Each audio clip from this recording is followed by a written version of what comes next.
네, 학부모님들 우리 일부 내 자녀를 긍정적으로 어떻게 바라봐야 할 것인가. 사실 긍정훈육이라는 이름이 붙었지만 결국에 제가 이제 선생님하고 역할극도 해보고 이야기를 쭉 듣다 보니까 결국에 긍정적으로 누군가를 바라봐 준다는 거, 그가 가진 힘을 온전히 인정해 준다는 거.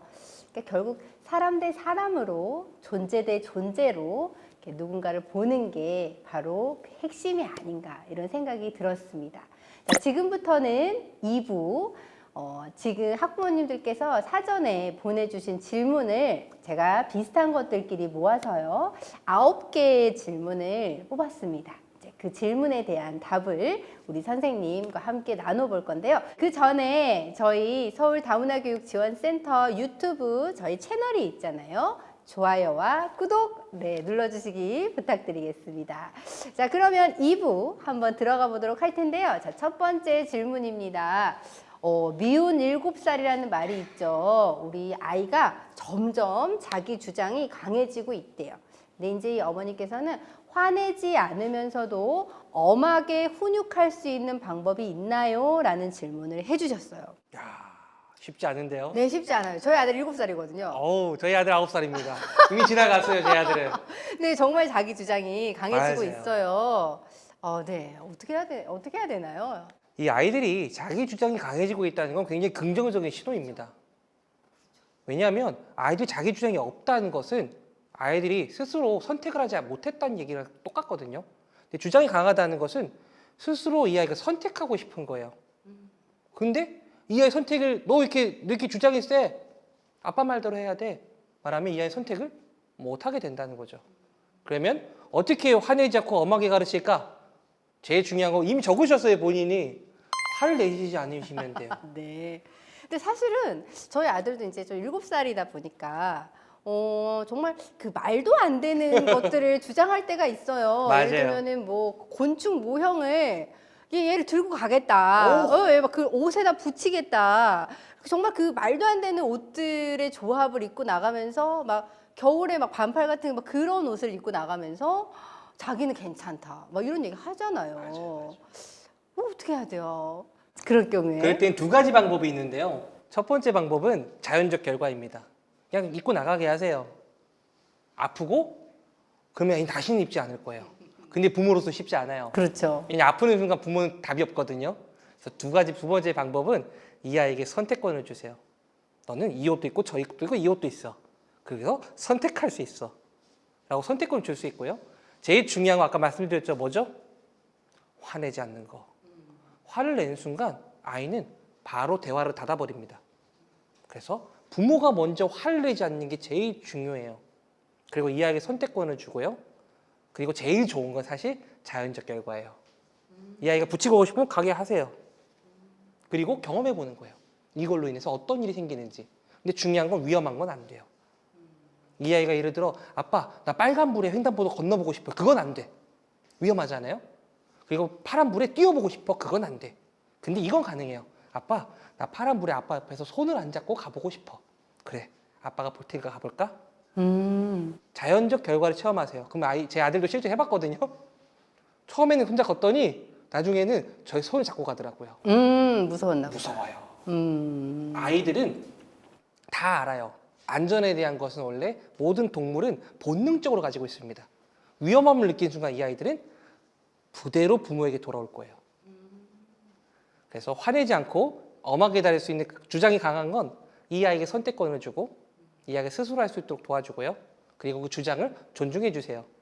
이거 붙이고 오고 싶구나. 아빠도 어렸을 때 그랬어. 근데 그 다음이 중요한 거예요. 아빠도 어렸을 때 가고 싶었어. 우리 한번 해볼까? 진짜 한번 해보셔도 되고요. 두 번째는 이걸 하고 가면 다른 친구들이 어떻게 생각할까? 하고 질문해 보세요. 멋지다고 할 것 같아. 애들이. 멋지다고 할 것 같아요? 애들이 막 진짜 멋있다. 막 이렇게. 그럼 선생님은 뭐라고 생각할까? 근데 사실 저도 비슷한 스타일이어가지고 저도 같이 붙이고 나간 스타일이거든요. 맞아요. 네. 근데 그게 아이에게는 스스로 경험해 볼 수 있는 기회가 될 수 있어요. 그래서 스스로 경험하게 하거나 질문하거나 선택권을 주거나 다양한 방법을 쓸 수 있습니다. 근데 중요한 건 세 개가 다 안 될 수도 있어요. 왜냐면 모든 방법엔 정답이 없거든요. 그럴 때는 다시 하세요. 계속 될 때까지. 될 때까지. 왜냐하면 그 아이는 다양한 경험을 계속 해볼 거예요. 위험하지 않은 한도 내에서. 그러면서 스스로 배우고요. 아, 이렇게 하면 안 되는구나. 이렇게 해도 되는 거구나. 배우게 되겠죠. 그리고 선생님한테 가서 너 이거 왜 붙이고 왔어? 라고 말 듣는 것도 교육이에요. 저는 아까 선생님께서 일부에 그 강의를 해주셨을 때 부모는 그 경험을 많이 했지만 아이들은 관찰을 많이 한다 그 맞아요. 얘기를 해주셨잖아요. 그러니까 지금의 이 사례가 결국에는 그 아이가 이제 관찰은 많이 하는데 이게 경험이 부족해서 그런 거니까 그거에 대한 좀 도움을 줘라. 이제 네. 그 이야기하고 좀 맥락이 좀 비슷한 이야기인 것 같아요. 맞나요? 네. 네, 다행이네요. 네, 그래서 우리 아이들에게 그 조금 더 여기 답이 나왔다고 하셨으니까 화내지 않으면서도 엄하게 이런 상황을 존중해 주는 것 그런 게 필요한 것 같다. 네, 좋습니다. 첫 번째 주정 그 문제부터 이게 아주 쉽지가 어려워요. 않아요. 네, 네. 그러면 두 번째. 아이가 무슨 얘기를 하면은 바로바로 이렇게 들으면 좋은데 자꾸 꾸물거리고 막 마음은 급한데 당장 막 가야 되는 시간인데 꾸물거리고 무슨 말을 하면 꼬박꼬박 말대꾸를 한대요. 그러면 사실은 꼬박꼬박 매사에 말대꾸를 하면 얘가 지금 나 화나게 하려고 그러나 일부러 나한테 그러는 거 아닌가. 이제 부모님 입장에서는 그런 생각이 들 수 있잖아요. 네. 이런 상황에서 어떻게 부모님은 긍정적으로 훈육할 수 있으실까요? 보통 7살에서 8살 되면은 나이가 나왔지 않지만 왜라는 질문을 참 많이 합니다. 아시잖아요. 왜라는 질문을 듣는 순간 와, 이렇게 돼요. 왜냐하면 나한테 너무 당연한 거거든요. 근데 그 아이에게는 당연한 게 아니에요. 그럴 때는 그냥 설명해 주면 돼요. 보통 남자애들은 논리적으로 설득이 되면 넘어가는 경우가 많습니다. 근데 여기서는 말대꾸를 하는 거잖아요. 그럴 때는 저희가 실제로 한번 역학을 네, 좋아요. 역학을 해보겠습니다. 제가 이제부터 제가 선생님께 말할 거예요. 너 일주일 동안 외출 금지야. 왜요? 말대꾸를 하고 있어. 네. 내가 너를 위해 어떻게 했는데 어떻게 네가 그런 식으로 말할 수 있어? 이렇게 부모의 말대꾸 문장도 있어요. 아이가 무슨 말을 할 때 부모도 그 말대꾸를 이어서 한다는 거예요. 즉 뭐냐, 말대꾸의 가장 큰 문제는 부모가 이어준다는 거예요. 아이가 아빠 그걸 왜 해요? 했을 때 다른 반응을 보여야 되는데 너 왜 그렇게 얘기해? 너 그렇게 얘기했으니까 너는 이제 못 나가. 이렇게 부모도 말대꾸를 한다는 거예요. 그러면 부모는 어떻게 해야 될까? 제가 이제 말을 바꿔서 한번 해보도록 하겠습니다. 부모도 말대꾸를 한다는 그 생각 자체를 하기가 쉽지 않은데 애들만 당연히 그 위에 있는 사람들은 지시를 하는 사람이고 아이들은 듣는 사람인데 부모도 말대꾸를 한다. 그렇죠. 상호작용이니까. 맞아요. 네. 제가 한번 얘기해 볼게요. 내가 너랑 서로 존중하는 태도로 있으려면 아빠한테 시간이 필요해. 저 가서 갔다 올게. 아빠 화를 조절해야 돼. 잠깐만 갔다 올게. 하고 가서 쉬었다 오는 거예요. 아빠가 사라졌어요. 그러면 어떻게 생각하실 것 같으세요? 아빠가 화를 안 내요. 왜 저러지? 오, 우리 아빠 이상해요. 저 사람 왜 저러지? 저 사람 이상해요. 오늘 큰일 난 거예요. 오늘 이상하다. 네. 오늘 이상해요. 또. 네, 두 번째, 지금 바로 우리에게 도움이 되는 건 뭘까? 딱 말대꾸를 했는데 지금 바로 우리에게 도움이 되는 건 뭘까? 잠깐 쉬는 거? 아니 그것을 얘기해 보는 거? 어떤 게 도움될 것 같아? 이것도 좀 딱히 그 뭐지 잘난 척하나 딱히 이렇게 별로 이렇게 어떻게 듣고 싶진 않네요. 네, 맞아요. 근데 중요한 건 뭐냐면 이 아이가 생각하게 만들었다는 거예요. 말대꾸를 한다는 건 이미 감정이 상했어요. 지시했거든요. 너 이렇게 해. 내가 왜 해요? 이렇게 된다는 거예요. 감정이 상하면 대화가 통하지 않습니다. 그럴 때는 부모가 벌써 화가 난 거예요. 높은 확률로 부모가 화가 났어요. 그러면 부모는 화를 가라앉히고 대화해야 돼요. 그리고 아이에게도 화를 가라앉힐 기회를 줘야 돼요. 우리 이 얘기 딱 5분만 있다 하자. 아빠 저기 가서 설거지 좀 하고 올게. 그러니까요. 그러면 약간 갑자기 왜 저러지? 약간 당황스러우면서 머릿속에 이제 왜 그럴까? 뭔가 나한테 뭐 요구하는 게 있나? 좀 다양한 생각이 드는 것 같아요. 그렇죠. 그래서 말대꾸에 말대꾸 하지 말라는 얘기를 하는 거예요. 말대꾸를 하는 순간 기분이 나빠요. 그러면 대화를 하면 안 된다는 거예요. 아빠 잠깐만 가서 감정 조절하고 올게. 그 다음에 얘기해도 돼? 질문하시고 갔다 오세요. 가서 내가 무슨 말을 해야 되지? 하고 자 우리 다시 얘기할까? 하고 그때 감정이 조절된 후에 말하세요. 그러면 싸우지는 않아요, 최소한. 그러게요. 진짜. 싸우지 않으면 문제의 반은 해결된 겁니다. 싸우는 순간 문제는 끝났어요. 맞아요. 네, 굉장히 되게 심플하면서도 핵심을 얘기해 주신 것 같아요. 꼭 말대꾸를 하면 부모도 말대꾸를 안 해야 그렇죠. 된다. 안 해야 된다는 거예요. 그 상황을 멈추고 전환시켜서 새로운 상황, 애를 당황시키고 네, 그런 새로운 상황을 제시하는 게 중요하다. 네. 굉장히 매력적이네요. 이 긍정운용이라는 게. 네, 좋습니다. 그러면 이제 세 번째 질문으로 가보도록 하겠습니다. 저는 이제 이 질문부터 조금 이제 연령대가 좀 높아지고 있다는 그런 느낌이 들었어요. 저희 아이가 쉽게 짜증을 내고 화를 내는데 거기에 험한 욕설까지 하고 무슨 말을 하면 뭐든지 잔소리로만 생각하고 그리고 대화를 거부한다. 우선 여기에 세 가지가 들어있어요. 짜증을 내고 화를 낸다. 욕을 한다. 잔소리로만 생각한다. 그리고 대화도 거부하고. 와, 이거 쉽지 않습니다. 여기에 가장 근원적인 원인은 부모랑 자녀가 친하지 않은 거예요. 친해져야 돼요. 그래서 친해지길 발해를 찍거나 같이 시간을 가져야 되죠. 근데 그게 쉽지가 않죠. 그래서 제일 좋은 건 아이가 짜증을 낼 때 이때가 중요한 거예요. 그게 1단계인가요? 이게 1단계예요. 그렇죠. 짜증을 낼 때. 짜증을 낼 때 부모는 절대로 짜증을 내면 안 돼요. 모델링을 보여줘야 돼요. 아빠 네가 짜증을 내도 아빠는 괜찮아. 어떻게 말하냐면 그 일로 화가 났구나. 너 지금 화난 것처럼 보여. 그러니까 이렇게 말씀하시고 놔주세요. 이 아이가 화를 내는 건 인간에겐 에너지 굉장히 큰 소모예요. 하다가 한계가 온다는 거예요. 이 아이 화가 하다가 더 이상 할 게 없어요. 이제 부모가 대응을 안 해주면. 그냥 가만히 이렇게 욕도 하다가도 한계가 와요. 왜? 에너지 소모가 오거든요. 그럼 부모가 반응을 안 해주면 돼요. 연료가 떨어졌군요. 에너지 분노 에너지 부스터가. 분노 부스터는 영원할 수가 없어요. 그 다음에 대화하세요. 그렇군요. 근데 부모가 그게 안 돼요. 그래서 잔소리로만 생각한다는 건 맨날 지시하고 있다는 거예요.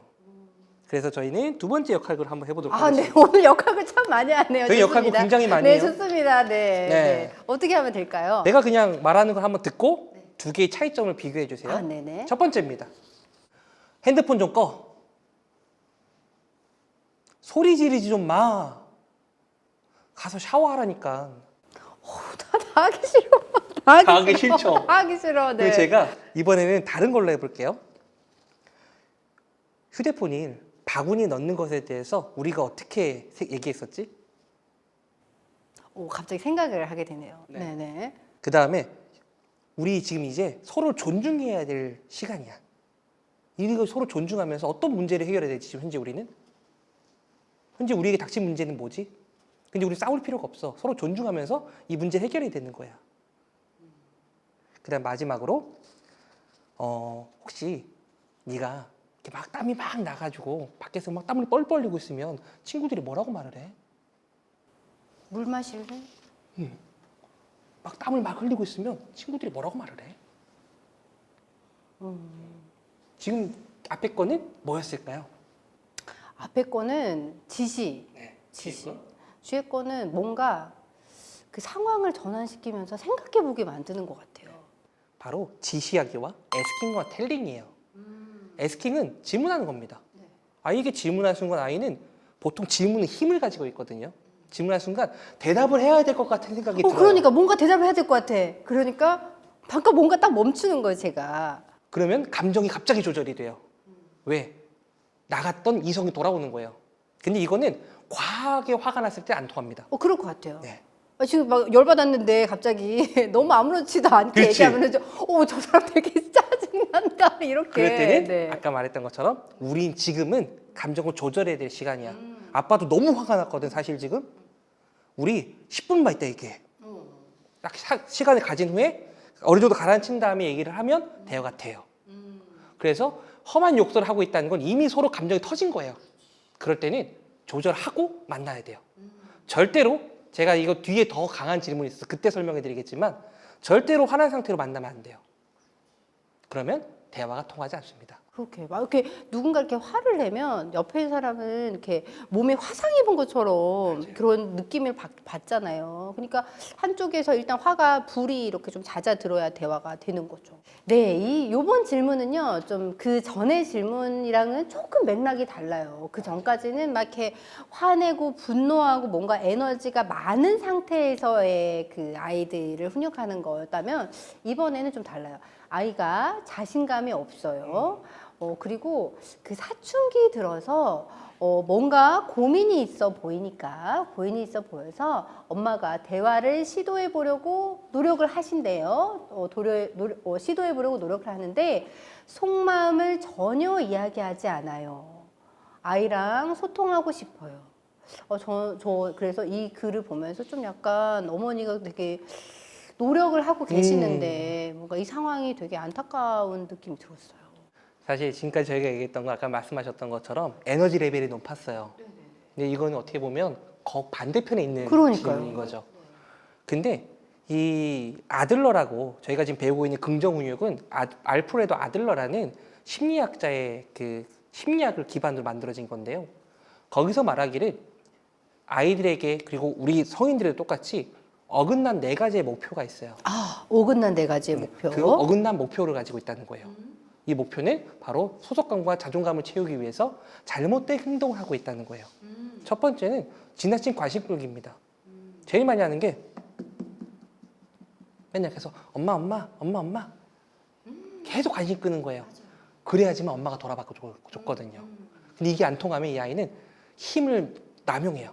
나 안 나갈 거야. 나 밥 안 먹어. 힘을 남용하는 거죠. 그러면 밥 안 먹으면 어떡해 이렇게 된다는 거예요. 그럼 엄마가 봐주니까요. 그 다음에는 여기까지 안 통하잖아요. 보복을 합니다. 나도 엄마가 나한테 행동 똑같이 해줄 거야. 그대로 돌려주는 거죠. 근데 여기는 이 아이가 자신감이 없다는 건 무기력해졌다는 거예요. 거기까지 하면 아이는 이제 무기력해집니다. 이 무기력한 아이가 가장 힘들어요. 맞아요. 왜냐하면 무기력한 아이는 관심도 끌어봤어요. 힘도 써봤고요. 엄마한테 공격도 해봤는데 아무것도 안 통했던 거예요. 그래서 모든 걸 포기한 거예요. 정말로 힘들어요. 그러니까 그 말을 듣다 보면은 그러니까 마치 이렇게 권투 선수 중에 계속 이렇게 원투 펀치 계속 받다가 나중에 완전히 낙다운된 진짜 그런 상태에 있다는 얘기인 거잖아요. 겉모습은 멀쩡해도. 그래서 이럴 때 해결할 수 있는 제일 좋은 방법은 우리가 앞에서 얘기했던 것처럼 격려해주고 이 아이가 할 수 있다고 부모가 믿어주는 거예요. 여기도 고민이 있어 보이면 엄마가 대화를 시도해 보려는 건 야 얘기해봐, 일로 와봐, 너 얘기해. 이런 경우도 있고 우리 한번 얘기해 볼까? 판을 깔고 시작하잖아요. 그럼 아이는 벌써 대화하고 싶지가 않아요. 그럼 어떻게 해야 돼요? 이 아이가 대화하고 싶도록 만들어줘야 되거든요. 그럼 여기서 우리 어떻게 하면 그러니까 어떻게 네, 하면 어떻게 하면 이런 상황에서 되게 무기력한 아이가 그쵸. 이 마음의 문을 열고 엄마랑 대화할 수 있을지 어떻게 역할극 혹시 있으세요? 있으면 한번 해볼게요. 역할극을 한번 해볼까요? 네네네. 무기력하게 한번 어떤 거 제일 좋아하세요? 저는 원래 에너지가 넘쳐가지고 사실 무기력한 사람은 아닌데 그런 건 아니지만 저희 학생 중에 굉장히 무기력했던 아이가 있었어요. 그 친구를 제가 그 아이는 한번- 어떤 걸 제일 좋아하죠? 걔는 그냥 말 안 시키는 걸 좋아해요. 알겠습니다. 위험한데 이거? 네. 제일 위험한 아이가 나왔어요. 네, 말 알겠습니다. 안 시키고 그냥 혼자 있는 이렇게. 네, 할게요. 유준아, 선생님이 너랑 대화할 게 있는데 지금은 네가 선생님이랑 대화할 기분이 아닌 것 같아. 선생님이 저기 가서 기다릴 테니까 선생님이랑 말할 게 있으면 와서 대화를 해줘. 선생님 기다릴게. 하고 오셔야 돼요. 그 다음은 그 아이의 선택이에요. 그리고 그 아이가 만약에 자녀가 예를 들어서 제 아들처럼 만드는 걸 좋아해요. 아빠랑 만들러 갈까? 하고 가셔서 아무 말 하지 마세요. 같이 하세요, 그냥. 그냥 좋아하는 걸 같이 하세요. 이 아이가 게임을 좋아하면 게임을 같이 하세요. 이 아이가 걷는 걸 좋아하면 같이 걸으세요. 그러면 대화가 시작이 돼요. 이거를 제인 넬슨은 스페셜 타임이라고 그랬어요. 스페셜 타임. 우리 기억해야 돼. 스페셜 타임. 네. 왜냐하면 아주 재밌는 시간을 같이 보내는 거예요. 우리 지금부터 재밌는 시간을 가지러 갈 거야. 그 아이가 제일 좋아하는 거. 그 아이가 텔레비전 좋아하면 같이 보세요 그냥. 그리고 굳이 대화를 나누려고 하지 마세요. 저절로 대화가 만들어질 거예요. 그리고 제일 중요한 건 아까 제가 그 학생이 말했던 것처럼 말할 게 있어 하고 그냥 가서 기다리세요. 선생님 기다리고 있어. 선생님은 기다릴 테니까 선생님이랑 대화하고 싶은 마음이 있으면 언제든지 와. 선생님은 널 기다리고 있을 거야. 이렇게 되면 이 아이는 선택권이 생겨요. 간다 안 간다. 근데 선생님 대화할까? 싫어요. 선택권 하나밖에 없는 거예요. 선택권을 주세요. 선생님은 너랑 대화하고 싶어. 저기서 기다릴 거야. 너는 오는 것과 안 오는 두 가지를 가지고 있어. 그럼 벌써 50% 성공한 거예요. 근데 그 아이가 처음부터 오면 그 아이가 무기력한 애가 아니에요. 이 과정이 몇 달이 걸릴 거예요. 그렇죠, 그렇죠. 진짜 거의 한 1년 가까이 걸렸던 것 같아요. 맞아요. 제가 만났던 학생 중에 그 친구가 거의 1년 정도 걸렸고, 1년 내내 이제 뭐, 그랬을 때, 그래도 괜찮아. 뭐, 그럴 수 있지. 그거를 1년 내내 얘기했어요. 이미 배우셨는데? 1년 내내 얘기했는데, 근데 그랬더니 그 친구가 이제 끝날 때쯤 해서 이제 얘기를 갑자기 하기 시작하더라고요. 사실 관심이 고파요. 모든 사람은 관심을 받고 싶어 합니다. 근데 그 아이가 왜 무기력하냐? 그때만 어른들이 관심을 줬기 때문이에요. 그래서 그때는 이 아이에게는 따뜻하게 다가가야 돼요. 선생님은 널 기다려. 너는 나랑 대화할 수 있어. 언제든지 기다리니까 너는 언제든지 나한테 올 수 있어. 라고 말하고 그냥 계속 보세요. 그리고 도와줄 수 있는 거 도와주시고 할 수 있는 거 하게 해주고 좋아하는 건 같이 하고 그래서 친해지다 보면 1년 만에 대화 가능해졌죠. 그러니까요. 근데 부모님들 입장에서는 사실 이게 정말 빨리 어떻게 좀 되면 좋겠는데 이 상황이 그리고 이제 사춘기 좀 되니까 우리 애를 이렇게 두면 안 되겠는데 이제 좀 막 등치도 커지고 그러니까 지금 뭐 사춘기 또 중요하다 하고 부모가 말 잘 들어줘야 된다 하고 막 사람들이 말을 하니까 이제 해봐야 되겠는데라고 하시지만 이제 너무 이제 그 시간 차가 근데 그 스페셜 타임이라는 거 그 아이가 그 바라는 거를 그냥 말하지 않아도 그냥 같이 해주는 거. 뭔가 근데 선생님이 대화하다 보면은 뭔가 이렇게 위로받는 기분이 들어요. 네, 우리 어머님들, 아버님들도 다 그런 기분이 느끼실 것 같아요. 네, 좋습니다. 감사합니다. 네, 요번에는 이제 또 현실적인 이야기들이 또 나오기 시작했어요. 이게 이제 좀 애들이 좀 크면서 사실 가장 많이 부딪히는 부분 중에 하나가 공부에 대한 거잖아요. 자, 공부를 너무 싫어해요. 숙제하는 것을 너무 싫어하고 이제 이 친구 너무 구체적이야. 자신의 진로를 드럼을 두들기는 거로 결정을 했는데 왜 내가 공부해야 되느냐고 따지고 있는 상황입니다. 그리고 진로를 걱정하는 그 부모의 마음을 이해하지 못하고 있다라고 사연을 보내주셨어요. 긍정 중에서도 공부는 굉장히 어려운 영역입니다. 왜냐하면 여기는 감정과 인지적 영역과 다양한 것들이 겹쳐있기 때문이죠.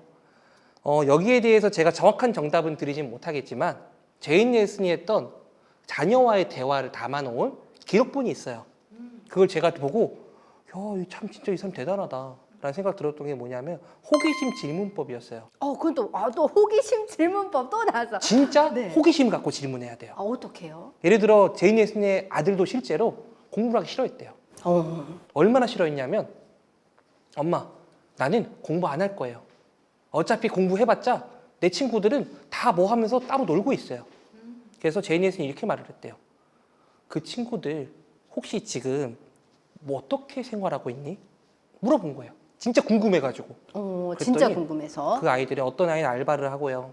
어떤 아이는 뭘 하고 어떤 아이들은 뭘 하고 있어요. 그래서 그 아이들을 보면서 너는 어떤 생각이 들었니? 계속 물어보는 거예요. 그 아이를 보면서 뭐 이런저런 생각 들었게 했겠죠. 그러면 너의 원래 꿈은 뭐니? 드러머죠. 드러머. 그 아이의 꿈은 원래 다른 거였어요.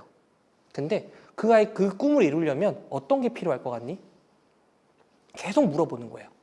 그랬더니 그 아이가 마지막에 이렇게 말했대요. 그 아들이. 엄마, 나는 공부를 영원히 싫어할 거예요. 영원히 공부를 싫어한다고. 근데 지금은 할 거예요. 하고 했대요. 오. 근데 여기는 조금 내용은 다르죠. 그쵸. 이 아이는 이미 진로를 드럼을 결정했어요. 네, 맞아요. 그러면 여기서 제일 중요한 건 공부라 이 아이에게 가치가 이미 떨어졌다는 거예요.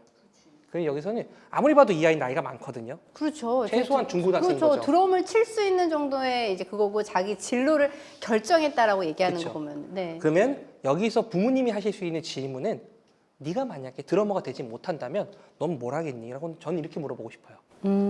진짜 궁금한 거예요. 너무 궁금해요. 왜냐하면 드러머를 못하면 어떻게 하겠냐는 거예요. 엄마 걱정되잖아요. 물어보세요 그냥. 넌 드러머가 되지 못한다면 뭘 하고 싶니? 뭘 하게 될까? 그럼 이 아이는 꿀먹은 벙어리가 될 거예요. 생각해 본 적이 없거든요. 다른 길을. 다른 길을 생각해 본 적이 없는 거잖아요. 그러면은 우리 이 얘기를 한 좀 이따 해볼까? 일주일 있다 서로 생각해 보이게 해보자. 기간을 또 두고. 그러면서 또 물어보는 거예요. 이제 진짜 제대로 물어보는 거예요. 너는 드러머가 되지 못한다면 뭘 할 수 있을까? 그럼 대부분 이 아이는 공부를 왜 하냐 따지는 아이니까 할 게 없어요 라고 말할 거예요 아마. 아니 뭐 딴 걸 얘기하겠죠. 그러면 네가 드러머가 되지 못할 때 너는 어떤 걸 선택할 수 있을까? 진지하게 정말 물어보시는 걸 추천해드려요. 진지하게. 정말 궁금한 거예요. 진지하게. 호기심 정말, 질문법은 정말 진짜 궁금해서 물어봐야 돼요. 왜냐하면 저도 궁금할 것 같아요. 왜냐면 제 아들이니까. 너무 답답하니까. 근데 화를 가라앉히고 진지하게 물어보셔야 돼요. 그럼 이 아이는 자신만의 결정을 내리겠죠. 거기에 공부가 있을 수도 있고 없을 수도 있어요. 하지만 최소한 이 아이가 공부라는 단어를 머릿속에 떠올릴 수 있는 기회는 줄 거예요. 전 그게 시작점이라고 봐요. 왜냐하면 엄마가 너 공부해! 절대 안 하죠. 근데 그 사실 익숙하지가 않거든요. 그 부모님들 입장에서는 사실 주어진 대로만 사셨기 때문에 맞아요. 뭔가 내가 호기심을 가지고 진짜 사실 부모님들조차 뭐가 진짜 나한테 궁금한지 그 궁금함이 무엇인지를 잘 모르실 것 같아요. 그래서 약간 흉내를 내시겠죠. 오늘 이제 저희 강의를 들으시면서. 근데 이제 이렇게 그냥 잘 정말 어떻게 해야 되는지 모르겠지만 얼핏 비슷하게 흉내 내는 거 그것도 효과가 있을까요? 굉장히 효과가 있죠. 왜냐하면 자녀에게 매일매일 공부하던 엄마가 너 드러머 안 하면 만약에 네가 드러머가 못 된다면 넌 뭘 할 거야? 이렇게 물어보면 아이는 뭐지? 우리 엄마가 왜 이러지? 하고 이런 인지적 오류가 생기는 순간 이미 부모와 자녀의 관계는 시작이 돼요. 왜? 대화가 시작된 거거든요. 근데 거기서 너 공부해 하는 순간 끝나는 거예요 또. 그렇죠. 그 뭔가 제가 이걸 들으면 들을수록 그 예측하지 못하게 한다. 맞아요. 뭔가 그 빤한 패턴을 그 빤하지 않게 하는 그런 상황에서 그 되게 딱딱하게 이렇게 강목같이 이렇게 단단했던 애들이 이렇게 깨지는 것 같은 예, 그런 느낌을 좀 받아요.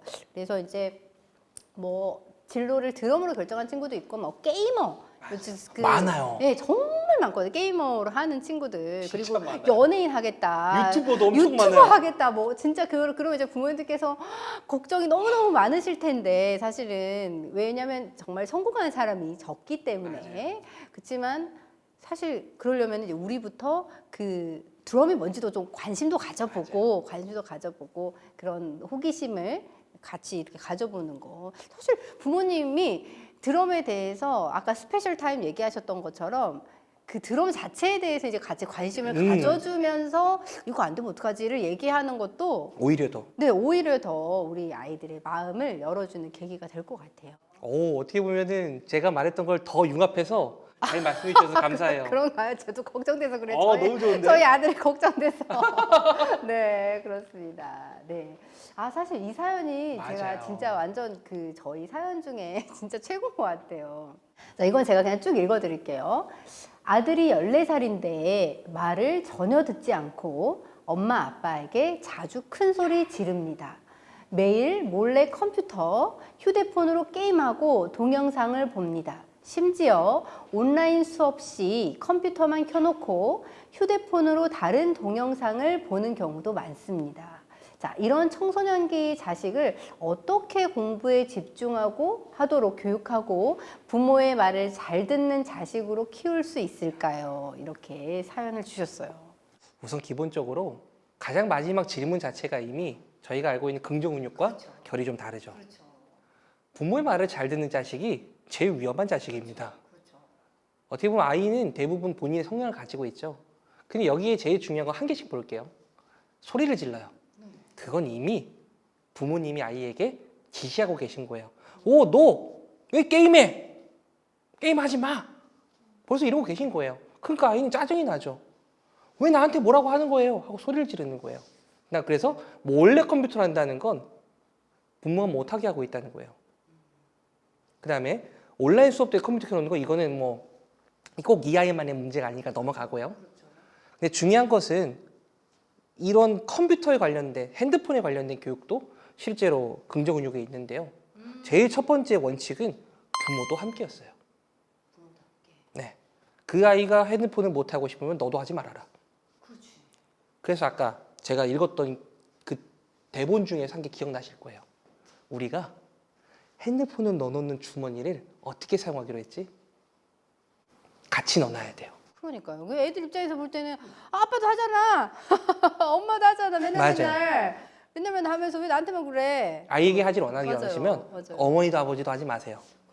같이 넣어놓는 약속을 가지고 그 약속을 절대 깨지 마세요.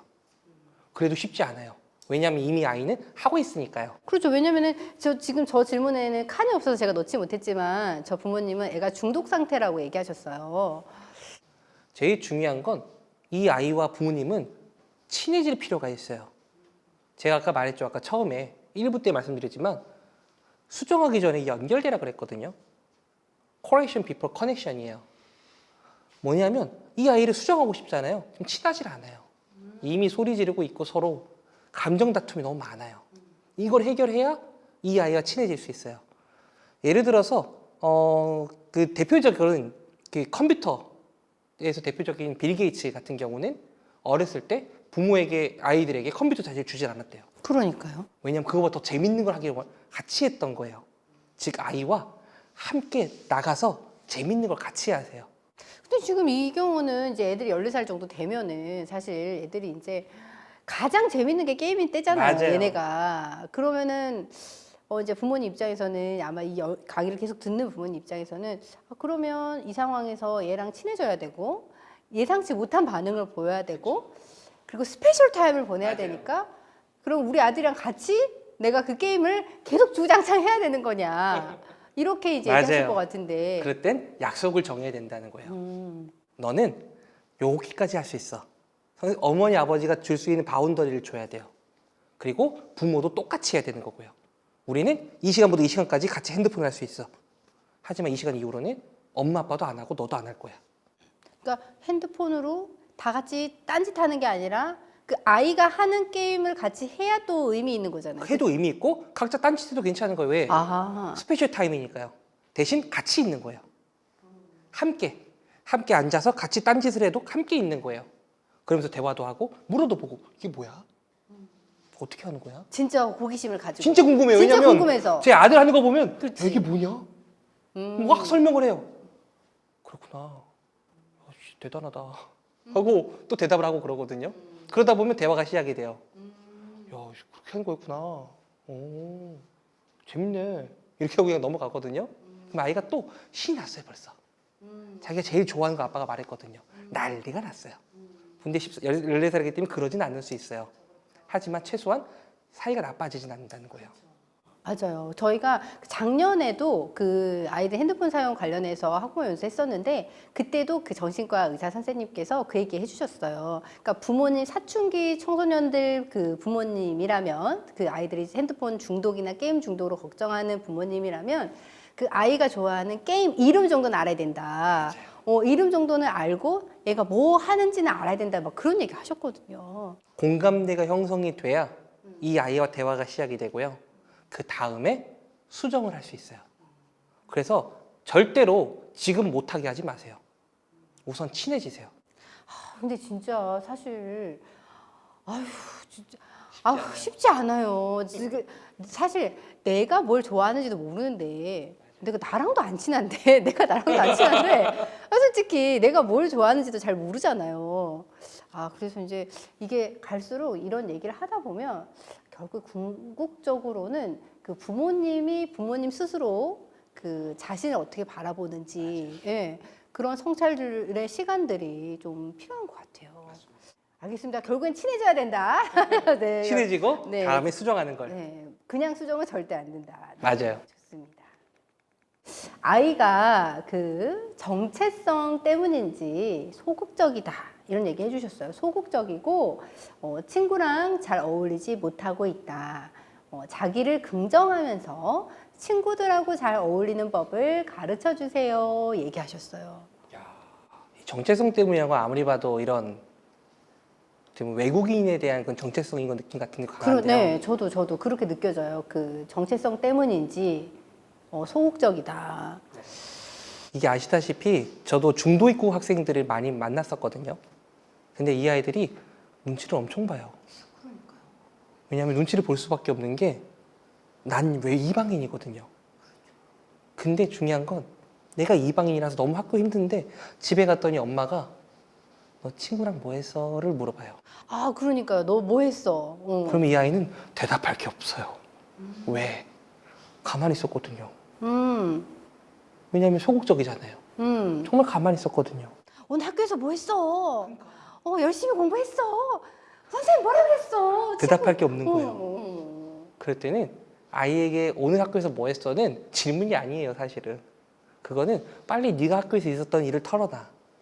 질문을 지시를 가져간 질문인 거예요. 지시를 가장한 질문. 네. 한마디로 진짜 궁금한 게 아닌 거예요. 그럴 때는 자신을 긍정적으로 바라보고 싶다는 걸 원하셨잖아요. 결국에는 이 아이가 무엇을 좋아하고 잘하는지를 부모가 알아야 돼요. 그 계속 아까 말씀하셨지만 부모를 스스로 알아야 된다 그랬잖아요. 그래서 저희는 Getting to the X라는 활동을 해야 됩니다. 또 무슨 활동이 또 한 번 더 해봐야 되겠네. 우리 오늘 뭔가 X 활동이에요. X 활동 뭔가 해봐야 될 것 같아요. 원래 나는 X예요. 네, X. 네, 근데 오늘따라 기분이 안 좋으면 마이너스로 갑니다. 어. 그러면 이 사람은 불안해져요. 우울해져요. 왜? 오늘도 기분이 안 좋아. 기분 안 좋아. 우울해지죠. 그러면 사람들은 그래, 기분 좋아질 거야. 오늘 치킨이야 하고 과잉 보상을 하죠. 플러스로 보내버려요. 그러면 불닭볶음면 먹고. 그렇죠. 그럼 불안해요. 또 이렇게 기분이 안 좋아지면 어떡하지? 하고 다시 우울해지는 거예요. 마이너스와 플러스를 왔다 갔다 한다는 거죠. 우울과 불안의 실타래에서 벗어나지를 못해요. 근데 원래 나는 어디에 있죠? X? 는 찾아가지를 못하는 거예요. X 플러스 마이너스 사이로 돌기만 하는 거예요. 그래서 중요한 것은 이 아이가 자기가 어떤 사람인지를 알아야 돼요. 그렇죠. 그럴 때는 부모도 함께 해야 되는 거예요. 우리 이것도 해보고 저것도 해보고 여러 가지를 해보세요. 그리고 항상 중요한 건 부모도 엄마, 아빠는 이걸 좋아해. 넌 어때? 같이 해볼까? 근데 아이가 싫대요. 그래? 그러면 저거 해볼까? 하고 지속적으로 아이와 대화하고 질문하고 그리고 아이와 다양한 것을 해보세요. 그러면 언젠가는 이 아이가 잘하는 게 나와요. 한 100개를 해야 되면 어떡하지? 그렇죠. 그렇게 해야 돼요. 왜냐하면 제가 볼 때 저 질문을 가진 아버님은 진짜 아이가 잘 하길 바라는 거예요. 그렇죠. 맞아요. 근데 아이들은 기분이 좋을 때 제일 잘해요. 그러면 그 친구가 기분이 좋아져서 뭔가 자기가 잘하는 게 생기면 친구들이랑도 잘 어울릴 수 있을까요? 당연하죠. 왜? 아이들은 기분이 좋잖아요. 그러면 잘하고 싶잖아요. 그럼 주변인이랑도 잘하고 싶은 거예요. 모든 사람은 주변인과 친해지고 싶습니다. 이 집단 안에서 내가 존재감을 표현하기를 원해요. 나의 존재감을. 존재감, 소속감 얘기하시잖아요, 아까. 그렇기 때문에 이 아이의 존재감을 펼치려면 이 아이가 잘하는 것을 보여줘야 되는 거예요. 그래서 같이 부모랑 하다 보면 이 아이가 잘하는 게 나온단 말이에요. 체육을 잘할 수도 있고 체육 중에서도 달리기만 잘하는 애일 수도 있어요. 그러면 이 아이가 달리기를 딱 했을 때 이 아이는 존재감을 느끼는 거예요. 내가 살아있구나. 그럼 그 다음에 이 아이는 달라질 수 있다는 거예요. 지금 뭐냐면 다양한 걸 해보면서 아이가 언제 제일 기분을 좋아하는지를 파악하는 게 부모의 역할로 저는 생각해요. 제 아들 같은 경우는 레고 할 때 요즘에 제일 좋아해요. 그러면 레고를 같이 하는 거예요, 그냥. 우리 일로 와. 아들 이리 와. 레고 같이 해. 아빠 저도 만들어보고 평가도 받고 아들한테 오빠 틀렸어. 그건 아니야. 하고 혼나고 다시 만들고 그러거든요. 그래서 같이 계속적으로 잘하는 것이 무엇이고 그걸 통해 어떻게 이 아이가 더 기분이 좋아질 수 있을지 그리고 제일 중요한 건 격려하시라고. 그러면은 그 지금 이 질문 같은 경우는 그 자기의 정체성 이런 얘기를 하는 걸 봐서 뭔가 이제 그 두 가지의 정체성이 뭔가 충돌되고 그 각각의 정체성으로 인한 경험이 부정되는 그런 경험이 누적이 돼서 이 친구가 소극적이 되고 그리고 이제 뭐 그 과정에서 이제 아까 말씀하셨던 것처럼 부모님과의 또 친하지도 않고 그러니까 또 친구들이랑도 친할 방법을 몰랐겠죠. 맞아요. 그 결국에는 친해지는 어울리는 방법은 부모가 보여줘야 돼요. 그러면은 부모님이랑 이제 그렇게 해야 되니까 그 각각 부모님의 그 정체성들이 집 안에서 잘 긍정적으로 융합되는 경험을 아이가 많이 해야겠네요. 이게 어떻게 보면 두 가지가 아까부터 겹쳐져 있는 거잖아요. 아이의 소극성도 있지만 사실은 전 정체성이 제일 중요하다고 보거든요. 네네네네. 실제로 이 다문화 아이들은 특히 그러니까 어떤 상황인지 모르지만 부모의 국적이 다른 경우에는 굉장히 힘든 상황들이 많습니다. 그럴 것 같아요. 왜냐하면 이 아이가 내가 어떤 국적인지 헷갈릴 때가 많거든요. 그리고 또 이 정체성은 또 다른 건 아이가 중도 입국했을 때. 그렇죠. 그럴 때는 이 아이가 저도 중도 입국을 많이 만나봐서 말씀드렸지만 결국에 교사로서의 역할은 이 아이에게 그 아이가 잘하는 걸 할 수 있도록 계속 도와줬던 거예요. 그 아이는 중국어를 잘했어요. 왜냐면 중국에 살다 왔으니까요. 그럼 저희 중국어 시간이 있었거든요. 발표시켜요. 일로 와서 해봐. 애들한테 시범 좀 보여줘. 선생님이 여기 사실 중국어는 따로 계시지만 선생님의 발음을 아이들이 너무 어려워하는 것 같아. 네가 쉽게 좀 보여줘봐. 대화도 좀 하면서 어떻게 하는지 좀 보여줘주고. 이 아이가 이때부터 자신감이 생기더라고요. 왜? 내가 제일 잘하는 게 그거거든요. 그리고 그 아이는 체육을 은근히 잘했어요. 그래서 체육도 많이 하고. 결국엔 그 본인이 잘하는 게 어떤 건지 찾아야 그 다음부터 이 아이는 거기서 존재감을 찾게 된다는 거예요. 그러니까 저 아이가 정체성으로 인해서 오히려 장점이 생길 수 있다는 걸 보여줘야 돼요. 그 내가 가진 정체성은 사실 나의 정체성이라는 걸 내가 어떻게 선택할 수도 없고 그런 상황에서 자꾸 부정당하고 그러면 이제 아이들이 당연히 혼란스럽고 힘들죠. 근데 그게 또 긍정되는 경험을 그 어른들을 통해서 많이 하다 보면은 이 친구가 정말 내가 잘하는 게 뭔지 그 소속감 안에서의 자신감을 얻을 수 있게 되지 않을까 이런 얘기 해주신 것 같아요. 네. 네. 그다음. 이제 거의 이제 마지막 질문을 향해 가고 있는데요. 이건 또 다른 문제예요. 이거 어려워요.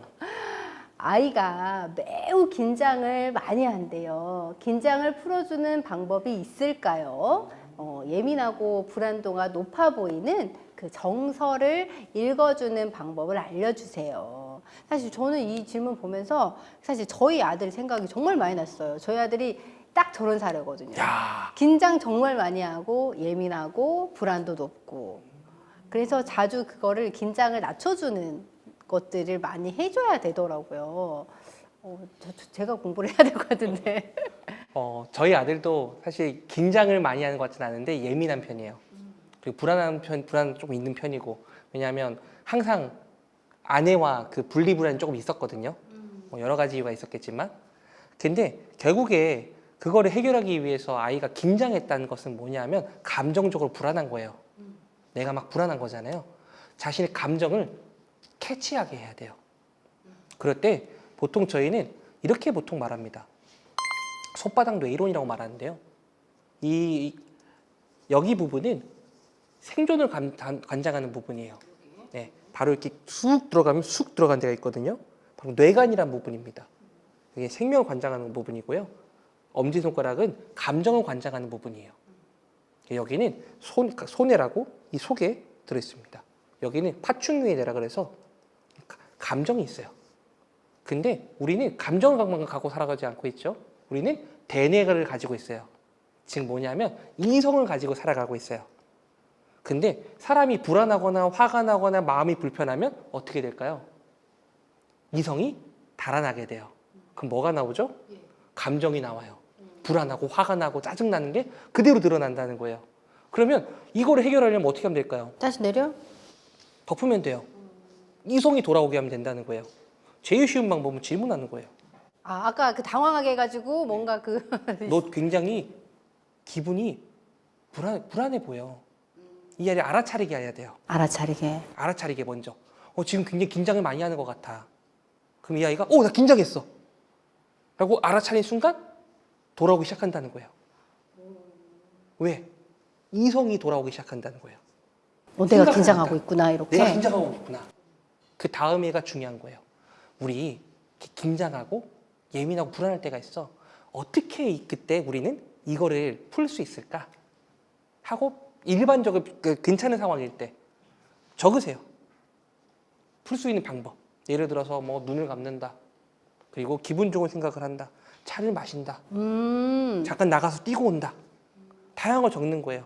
그리고 우리 이 중에서 할 수 있는 게 뭐가 있지? 그리고 약속을 정하는 거예요. 이 아이가 불안해 보여요. 그러면은 이렇게 누가 얘기하더라고요.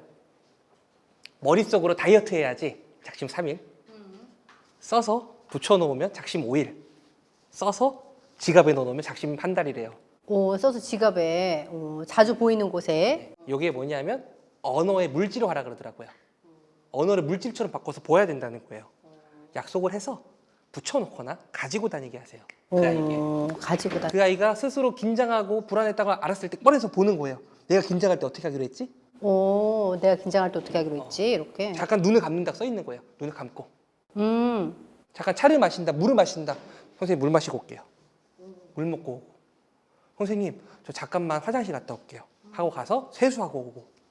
아이마다 학교에서 할 수 있는 행동들이 있단 말이에요. 그거를 약속을 미리 정해놓는 거예요. 내가 나한테 마치 다이어리에다 이렇게 써놓는 것처럼 나는 긴장을 잘할 수 있는데 근데 나는 이럴 때 이런 거를 할 거야. 미리 생각해보고 그 생각한 것을 적어보고. 왜냐하면 긴장하는 게 잘못된 게 아닌 거예요. 긴장할 수 있어. 우리는 이렇게 풀 수 있는 거야. 하고 이걸 가지고 다니면 훨씬 낫다는 거예요. 그러면 사실 항상 이제 같이 그거를 그 문제 해결하기 위해서 부모님이 같이 이렇게 했던 그 순간을 떠올리면서 또 용기도 나고 그럴 수 있을 것 같아요. 한 번 문제 해결하잖아요. 그 다음부터 성공 경험이 나오기 때문에 점점 괜찮아질 겁니다. 그치, 성공 경험. 네. 좋습니다. 그래서 그런 과정을 그 아이들과 함께 또 하나하나 찾아보는 게 또 그 부모님과 친해지고 아이랑 친해지면서 또 소속감을 느끼고 자신감이 생기게 되는 게 아닐까 이런 생각이 듭니다. 이제 마지막 질문인데요. 아마 이 이야기 하면서 우리 선생님하고 이제 마무리를 하면 될 것 같아요. 정말 좋은 질문이었던 것 같아요. 사춘기 아이하고 그러니까 어떻게 행복해질 수 있을까? 어떻게 우리가 행복해질 수 있을까? 어떻게 보면 앞에 있던 모든 것을 종합하는 질문 같은데요. 네, 어떻게 행복해질 수 있을까? 사실 사춘기라고 그 아이가 달라지는 건 아닙니다. 단지 그 아이가 스스로의 감정을 조절하지 못하는 것뿐이에요. 사람은 행동을 생각하고 감정을 가진 다음에 그 감정으로 인해서 행동한다 그래요. 과거에 똑같은 비슷한 상황이 닥치게 되면 생각, 감정, 행동이 연속적으로 일어난다는 거예요. 그러면 어떻게 그 아이가 행복해질 수 있을까? 행동을 바꾸면 되는 거잖아요. 과거에 이때는 화냈는데 원래 화면 안 내면 되는 거잖아요. 그럼 이 아이와 같이 연습을 해볼 수 있어요. 저번에는 네가 이렇게 행동을 했었어. 그때 어떤 감정이었니? 물어보세요. 그때 어떤 생각이 들어서 거꾸로 가셔도 괜찮은 거예요. 그 다음에 아빠 생각에는 너는 다음에는 어떻게 행동하고 싶어? 물어보세요. 그럼 이 아이가 그때는 화냈지만 다음에는 아빠랑 같이 대화하고 싶어요. 그러면 너는 어떤 감정을 가져야 될까? 어떤 생각을 해야 될까? 거꾸로 가보는 거예요. 그러면 너는 다음에 아빠랑 이런 상황이 벌어지게 되면 우리가 했던 이 약속 어떤 감정일까? 같이 대화하려면 편안한 감정이어야 되잖아요. 편안한 감정이었다는 것을 떠올릴 수 있어. 그리고 아빠도 화를 내지 않도록 약속할게. 그리고 아빠도 편안한 감정을 가질 수 있도록 약속할게. 그리고 우리 다음에 같이 해봐. 하고 또 해보는 거예요. 계속 약속, 연습, 그리고 수정. 반복이에요. 그렇죠. 근데 사실은 그런 것들을 하다 보면은 되게 포기하고 싶은 마음이 들 텐데 그래도 결국에는 그 부모님들이나 우리 보호자님들은 우리 아이들이 행복하기를 바라는 마음 때문에 지금까지 이렇게 계속 실갱이하고 하셨던 거잖아요. 그러니까 그 마음의 에너지를 어느 방향으로 쓰느냐 이제 그게 이제 문제 해결의 핵심인 것 같아요. 제일 중요한 건 제인 넬슨과 긍정운용 같이 만들었던 사람이 린 로시라는 사람인데요. 그 사람이 우리나라에 한번 온 적이 있었어요. 그때 했던 말이 아까 제가 말씀드렸던 바로 베이비 스텝이었어요. 이걸 조금 더 자세히 말씀드리면 여기까지 가는 게 목표인 거예요. 한 번에 갈 수 없잖아요. 한 걸음씩 가라는 거예요. 이 아이가 행복이 여기예요. 그러면 한 개씩, 한 개씩, 한 개씩. 그게 한 달이 걸리고 두 달이 걸리고 세 달이 걸릴 수 있어요. 그래도 정말 아기가 걸음마하듯이 한 걸음씩 나가라는 거예요. 그러면 언젠가는 도달한다는 거예요. 그거를 길게 잡으면 길게 잡을수록 못해요. 스트레스 받아서 살 수가 없어요. 아이도 못 견디고 나도 못 견디는 거예요. 그래서 린롯은 이렇게 말했어요.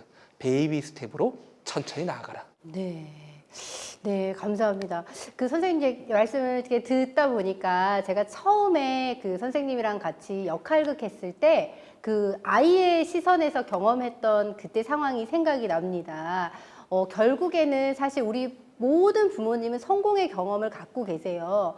지금 부모님들의 자녀들이 모두 걸어 다니잖아요. 모두 걸어 다니고 그 기어 다니고 뒤집고 그 걸어 다녔을 때 그 기다렸던 그 길고 긴 그 인내의 시간, 우리가 성공했던 그 경험들이 있잖아요. 우리가 잊어버렸을 뿐이지만 그때 경험을 생각하면서 정말 그 베이비 스텝 하나씩 하나씩 우리 아이들의 그 가정의 그 어머니 아버님의 그 가정에 이런 그 긍정적인 분위기가 넘쳐날 수 있기를 바라면서 저희 학부모 아카데미 1차는 이렇게 마무리하도록 하겠습니다. 저희가 2차와 3차가 있습니다. 2차는 성교육에 대한 것입니다. 연령별 성교육에 대한 것이고요. 3차는 미디어를 계속 보는 우리 아이들에 대한 미디어를 어떻게 제대로 볼까에 대한 그 아카데미가 준비되어 있어요. 그 저희 그 유튜브 밑에 채널에 보시면 그 신청이나 질문에 대해서 그 하실 수 있는 코너 그 링크가 있을 겁니다. 그 부모님들께서 지금 신청하시고 다음번에 또 만나뵐 수 있으면 좋겠습니다. 오늘 이 긴 시간 함께 해주셔서 너무너무 감사드리고요. 선생님 열심히 강의해 주셔서 너무너무 감사합니다. 네, 여기까지 하겠습니다. 감사합니다.